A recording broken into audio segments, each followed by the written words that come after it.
3, 2, 1. You are now live. What is going on, friends? It is Mike. Happy Saturday. Hope everybody's having a great day. We just finished a book, so I want to go live. Quick personal development vlog.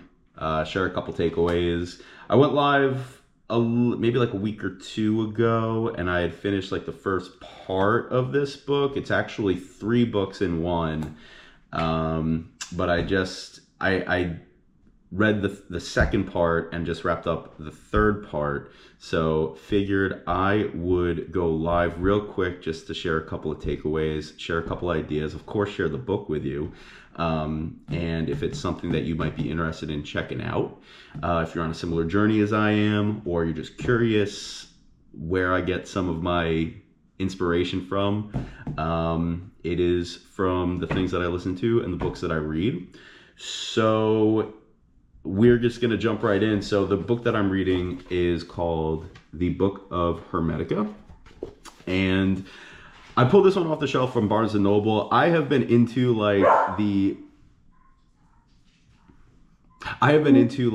Hermetic philosophy for like a little while. Sadie! Sorry, I'm dog sitting and Sadie hears people. So Hermetic philosophy is really interesting. I'm on like a philosophy kick recently. And I've noticed, like, I read a lot of like business related material, things about sales, things about like mindset, Brian Tracy, Napoleon Hill, a lot of things in business, a lot of things in sales, a lot of things in marketing, a lot of things in leadership, John Maxwell. And I like connecting and seeing like, all right, where do these guys pulling their inspiration from? And a lot of them pull from like philosophical texts, the Bible. They pull from things like Aristotle, who else? Plato, the Stoics. And they also pull from like things from like Hermetic kind of wisdom, Hermetic kind of philosophy of thinking. So, just through my own curiosity, I figured, let's check it out. I've heard of it before. I've listened to one of the 3 of these in an audiobook form. So I pulled the book off the shelf and was like, let me give it a whirl and see what it's really about. And I really enjoyed it. So the first book was called the Corpus Hermeticum. I'm not going to go too much into detail about that. That one is probably the most challenging out of the 3 to really read.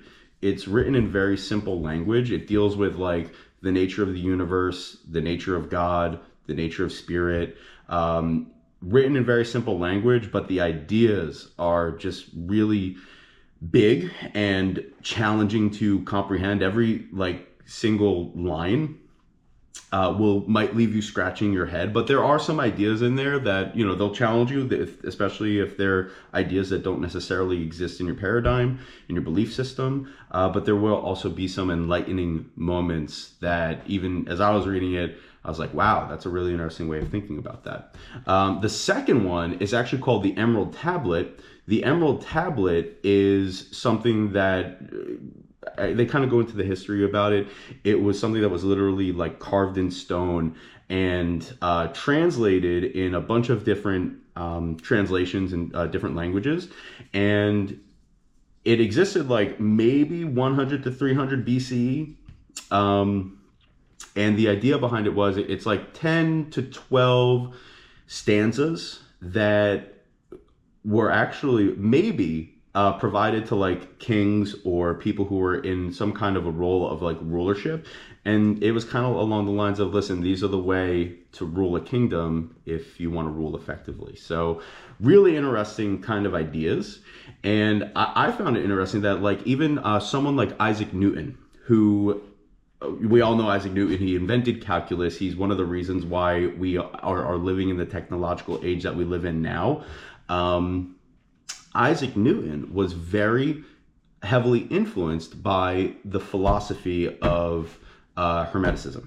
And he actually, there is a translation that he translated in this version of the book along with like 10 or 11, 12, 13 other translations from other, contemporaries, and each one is like written a little bit differently.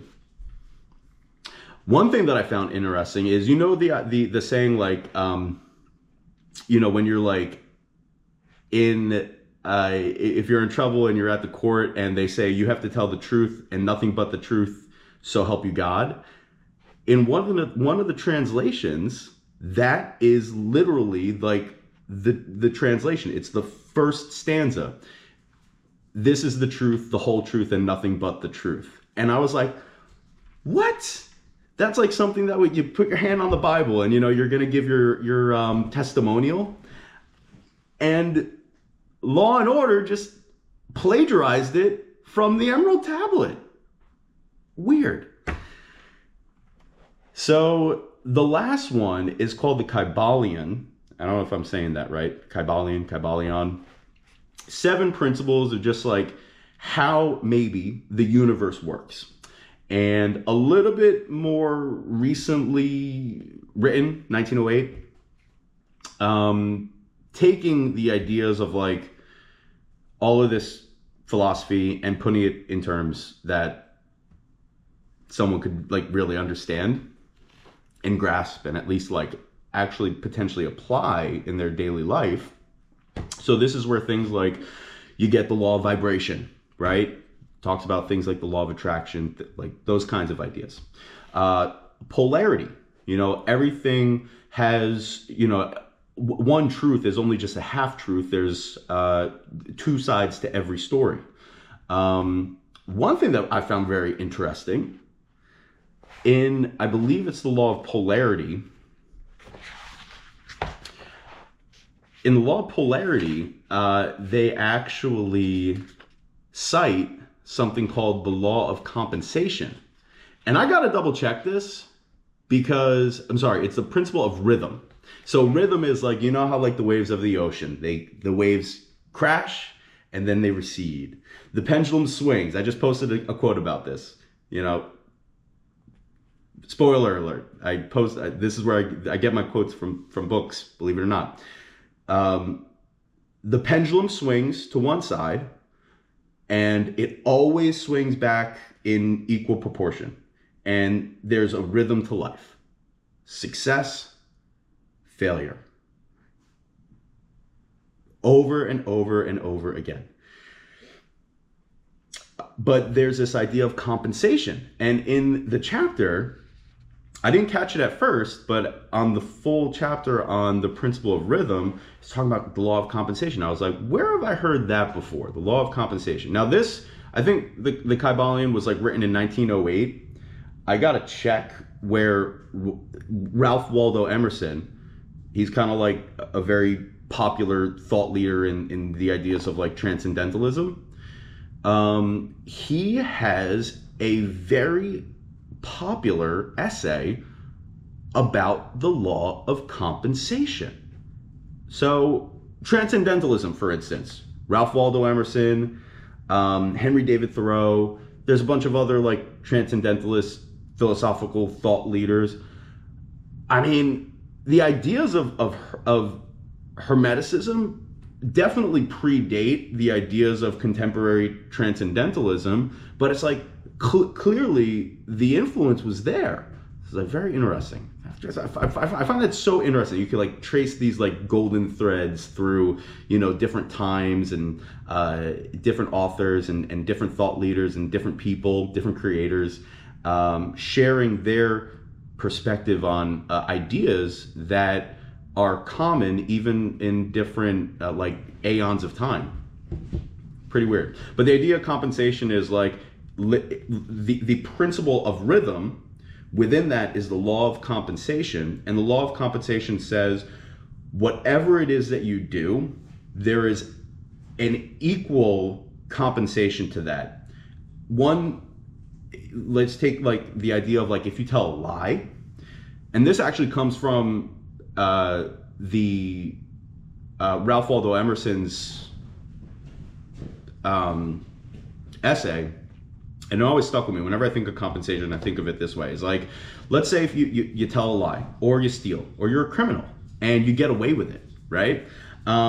Whenever you do something negative, it's like you put tracks in snow, and eventually you might get away with it for a time, but eventually your bad deeds are going to catch up with you, and there will be a accounting. And for every bad deed that you have done, once the law of compensation catches up with you, that's when your retribution will be received. And the same is true when you do good deeds. You might not realize it when you're putting in work towards a goal or towards a mission and you feel like nothing's happening. If you continue to put that work in, especially if it's coming from an area that is good, eventually the law of compensation does kick in, and you will receive in equal proportion to the service that you had provided that you have not yet been compensated for. The law of compensation exists for good. It also exists for evil. And there's more. I probably could go on. I'm not going to, but I really enjoy, I've been on like a little bit of a spiritual kick recently. So, just visiting like different kinds of philosophies and searching for truth is something that I'm really like, it fires me up. So when I was reading this, I was like, oh, this is like, music to my ears. I really enjoyed it. I think it's pretty cool material, especially it's not something that like we're taught in schools really. Like we never learned. Maybe it's like sub-communicated in like maybe like some of your science books and things like that, because there's principles in here that are, I definitely remember learning when I was like in chemistry class or biology class, or talking about evolution, or talking about the nature of the universe, or how the universe works on the grand scale, on the micro scale, electrons, protons, neutrons, energy, attraction, gravitation, matter, the nature of matter, all that stuff. There are some ideas that are in this book that they discuss some of those things. So I was like, the science guy in me was like just eating this up. So anyway, cool book. I enjoyed it. I would definitely recommend it. And I don't know what I'm going to read next. So if you have any recommendations, shoot me a text, comment below. Otherwise, I'm going to pick something up off of the bookshelf that I have yet to read, and we'll just start there. So hope everybody has a great Saturday, enjoying their night, being safe. No, it's a Saturday, so a lot of people going out, having fun, blowing off steam. I will just say this: don't let other people distract you from where you want to be and where you want to go and who you want to be. One way that I kind of frame these things, you're invited out or you would do something fun. The reality is I haven't really reached my final goal for even like 6 months, let alone, we're almost in August, right? 2026 is only a couple months away, and that like freaks me out in a good way, but I haven't reached my goal yet for 2025. I'm behind. So, we gotta allocate our time wisely, especially if we're working towards something that is important to us. If we have a vision and we want to see that happen for ourselves, for our family, don't let other people kind of like steal those dreams of yours. They mean well,